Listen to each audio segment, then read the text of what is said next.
you will fail your way to greatness. Most people allow their fear of failure to outweigh their desire to succeed. When you're willing to fail again and again and again, when you make up your mind to become unstoppable, when you make up your mind to become a no matter what person, then that will then give birth to a part of yourself that you don't know right now.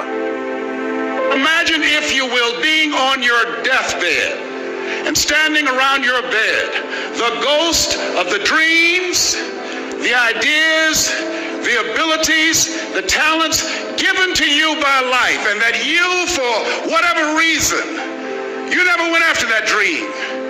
You never acted on those ideas. You never used those talents. You never used those gifts. And there they are standing around your bed looking at you with large angry eyes saying, "We came to you, and only you could have given us life. And now we must die with you forever." See, most people stop short of their dreams and park and get off the highway of life because of the rejections of life. You will always be rejected. It's no big deal. Jack Canfield said rejection is a myth. It's not like when somebody says no and then they slap you. No, it's just, to me, make no your vitamin. Get excited about the no. Why? Because every time someone says no, that brings you another step to a yes. You're getting closer. Trust me, you will win if you don't quit. You will win if you don't quit. Even a broke clock is right twice a day. As you go through the challenges of life and you look at it and embrace whatever comes to you, don't run from it. Step toward it. Don't try and duck it like most people do. See, most people want it easy. See, easy come, easy what? Easy go. See, but when you go at what you're going to deal with and you deal with the difficulties of it, when you handle those hard things close at hand, making those hard decisions right now that you don't want to make, learning those things that you don't like to do, but you know that in order for you to get where you want to go, this is one of the hoops that you have to flip through. And I'm saying to you, whatever you got to do it, because if you don't, life is going to whoop you until you surrender.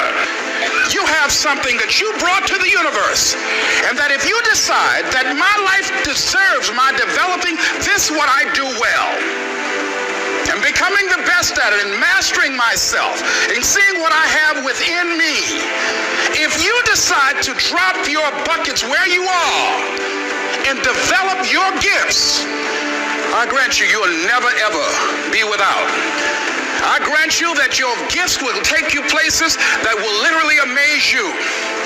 I grant you that if you begin to work to develop your gifts, you'll develop a strong sense of happiness. You'll get a larger vision of yourself, because part of beginning to get a larger vision of yourself, all of us need some area of our lives where we can have a feeling of competence.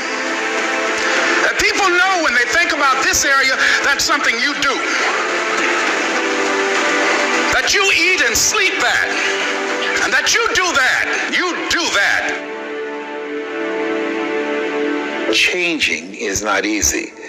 Changing your life, changing habits, reinventing yourself, picking yourself up after life has knocked you flat on your back. I've got to say, when life knocked you down, try and land on your back, because if you can look up, you can get up. Well, that sounds cute, but that's not easy. When I was diagnosed with prostate cancer 17 years ago, that first time that happened, I said, hey, I can handle this. Then when it came back a year later, last year, 17 years later, and this time it metastasized to 7 areas of my body and ate 40% of my T1 vertebrae. Now the stakes are higher. Is this life saying, okay, Mr. Motivator, you beat cancer the first time. What you gonna do now? I started laughing. When the doctor told me, he said, why are you laughing? Are you in denial? I said, no. I said, I feel like Mother Teresa. He said, what do you mean? She said, Lord, I know you know how much I can bear. I just wish you to have so much confidence in me. I said, the stakes are higher. So I've got to dig in and got to fight more, because at the end of the day, life is a fight for territory. And once you stop fighting for what you want, what you don't want will automatically take over. And so it's a fight, it's a challenge in life every day. And what we have to do is embrace it. What we have to do is see it as a project to be worked on. In life, you will always be faced with a series of God-ordained opportunities, brilliantly disguised as problems and challenges. And so I see even cancer as a gift, as a God-ordained opportunity. If you died today, what dreams, what ideas, what talents, what books, what music, what leadership, what voice will die with you? There are a lot of people who are biting their fingers in fear that they might lose their jobs. But there are few people who have decided within themselves, I'm going to make it. Some people aren't waiting to be cut. Some people are moving on their own because they feel within themselves, I've got what it takes to make it. They're not afraid about tomorrow because of how they see themselves, because of what they feel that they deserve, because of what they feel that they can create for themselves. Because these people have decided, as they look at the future, as they look at themselves, there's a way. Where there's a will, there's a way for me to begin to create a way out of no way. And when you have that kind of consciousness, when you have that kind of spirit, nothing can stop you. Nothing.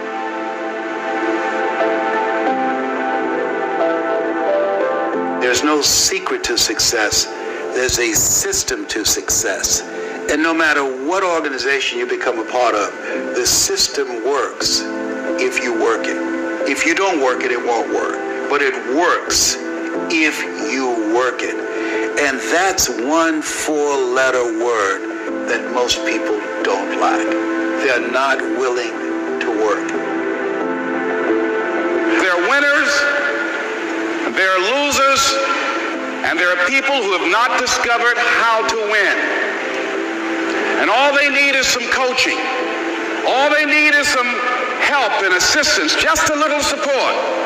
All they need is some insight or different strategy or plan of action to make some adjustments that will open up the key to a whole new future for them, that will give them access to the unlimited power that they have within themselves. That's all that they need. So what I want you to do is think about something you want for you, that's real for you, that's important for you, that will give your life some special meaning and power. And I don't even want you to say, I can do that. I don't want you to assume that. See, 5 years ago when I started out in this area, I would not have been able to make the mental leap that I would be up to where I am right now.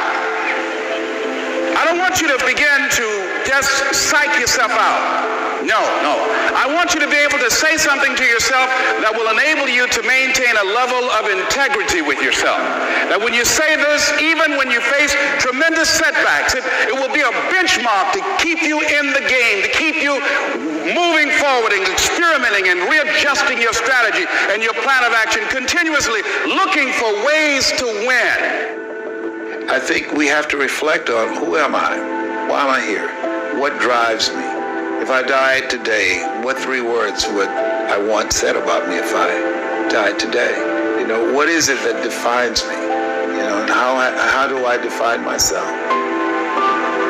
So I went to the next move necessary to start talking to people and seeking and asking for what I wanted and leveraging relationships and trying to find out, how do the people do it that went ahead of me? How do they do it? And then what is it I need to do? How is it I need to train myself, to develop myself? What's the resources that will be required in order to make it happen? And as I start seeking out and asking questions, I started running into people who said, I know someone who can help you do that. And they helped me get connected with those people. Remember, we have so much energy that can take us so far. It's necessary that you hook up with some other energy that can take you to the next level. I hooked up with them. They said, let's go. I said, away we go.